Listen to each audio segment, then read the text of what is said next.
Holly Payne and welcome to your 5 minutes with Seatrade Cruise, your roundup of the week's top stories, today brought to you by our sponsor, the Port of Tarragona. Royal Caribbean Group is selling its 3-ship Azamara brand to Sycamore Partners in a $201 million all-cash deal. In an exclusive with Seatrade Cruise, Royal Caribbean Group Chairman and CEO Richard Fain said Sycamore's astonishing amount of due diligence affirmed the brand's appeal. The Azamara team will remain intact, with Chief Operating Officer Carol Cabezas becoming president. Azamara employees are likely to relocate from Royal Caribbean headquarters to elsewhere in Miami. The deal is expected to close in the first quarter and includes a $170 million impairment charge. Fain went on to add that the group's strategy has evolved into placing more resources behind Royal Caribbean International, Celebrity Cruises and Silversea. A dozen new builds remain in the books for those brands, 6 for Royal Caribbean, 3 for Celebrity and 3 for Silversea. A group led by cruise industry advocate Bruce Nierenberg is offering free application of their total ship sanitation solution to a limited number of operators. The announcement came following the Seatrade Cruise Talks webinar, Attack All Angles, Making Ships Pandemic Proof. Components are not limited to active purification, disinfection of all surfaces, air quality monitoring, and laundry solutions that reduce pathogens while prolonging textile life.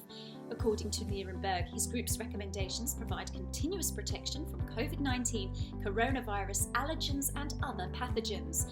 Products come from GreenTech Environmental, Puretti, Think Light, and Lifeforce Cleaner Solutions. And further postponements have been announced. Norwegian Cruise Line Holdings has extended its suspension of voyages for all embarkations through to April 30th. This applies to Norwegian Cruise Line Oceania Cruises and Regent Seven Seas Cruises. And Celestial Cruises has pushed back the start of its 2021 season to April 24th and will move operations for its iconic Aegean itinerary from Piraeus to Lavrion. Previously, the season had been planned to open March 6th. Celestial will operate from a new dedicated terminal at Lavrion, which it said will provide enhanced and expedited embarkation and disembarkation and enable the implementation of enhanced health protocols. Good news for MSC Cruises, which has confirmed that Grandiosa will resume sailing from Italy on January 24th. The vessel will resume its weekly Western Mediterranean voyages following the forced pause of operations by the Italian government during the festive period. It will depart from Genoa for Civitavecchia, Naples, Palermo and Valletta in Malta, and embarkation will be available from each port in Italy. MSC Cruises has carried more than 30,000 passengers sailing from Italy since last summer. With the shipyard's traditional cannon blast, Mayor Turku opened the floodgates to float out Costa Toscana.